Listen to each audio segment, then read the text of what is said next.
Girando nel nostro bel Friuli, in cerca di zone cariche di storia e quindi di energie, ci siamo ritrovati a Venzone.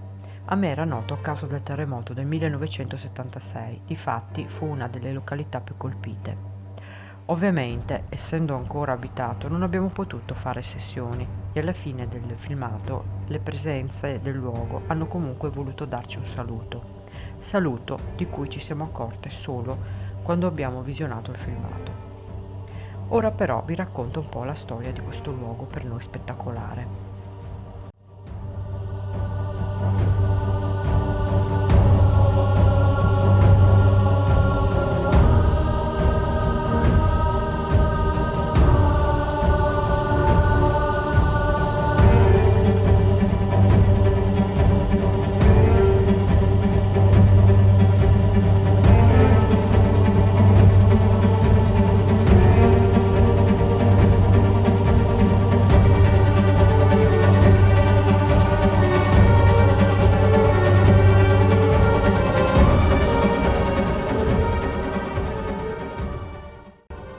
Venzone, nel 923 d.C., era conosciuto come Clausas de Abicones, in seguito diventò Albiciones, Aventinone, Avenzon, Avenzone ed infine Venzone.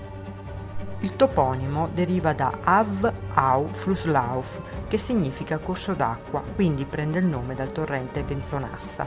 Trovandosi in un'ottima posizione di passaggio a nord, era già abitato ai tempi dei Celti, 500 a.C., quindi dai Romani, che ne fecero un loro statio lungo la via Iulia Augusta, che da Aquileia portava a Onorico, attuale Austria centrale.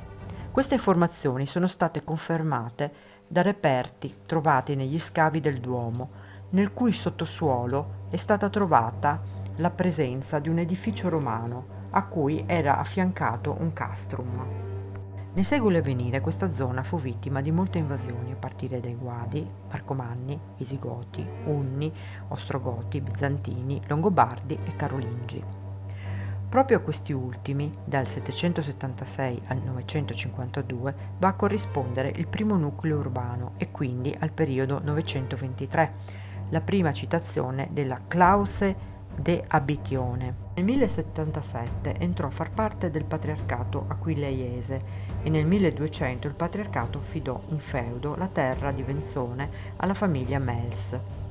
Nel 1258 Glizzoio di Mels fece fortificare il paese da una doppia cinta muraria, preceduta da un profondo fossato. Il sistema difensivo di Venzone antico comprendeva altri 5 castelli posizionati in punti strategici. Si suppone che alcuni siano stati distrutti dai patriarchi nel corso del XIV secolo e forse subirono le conseguenze del fortissimo terremoto del 1348. Pensa che i siti di questi fortilizi fossero già sfruttati fin dall'epoca preistorica e in seguito dai Celti, dai Romani, dai Bizantini, dai Longobardi e dai Carolingi come stazioni di guardia e avvistamento. Dopo diversi scontri tra la rivale Gemona e i vari signori che se la contesero, finì sotto Venezia nel 1420 che pacificò tutta la regione sotto il suo dominio. Pace che finì nel 1508-1511 a causa della guerra per la Lega di Cambrai. Nel 1797 fu occupato da Napoleone e sotto il trattato di Campoformido si ebbe un breve periodo di dominio austriaco. Nel 1866 la cittadina entrò a far parte del Regno d'Italia. Nel 1965 viene dichiarato monumento nazionale in quanto è l'unico borgo fortificato trecentesco della regione. Purtroppo nel 1976 una serie di eventi sismici danneggiò gravemente questo meraviglioso borgo medioevale. Per volontà dei suoi abitanti rinasce tra il 1984 e il 1989 il Duomo, a seguire nel 1988-1995.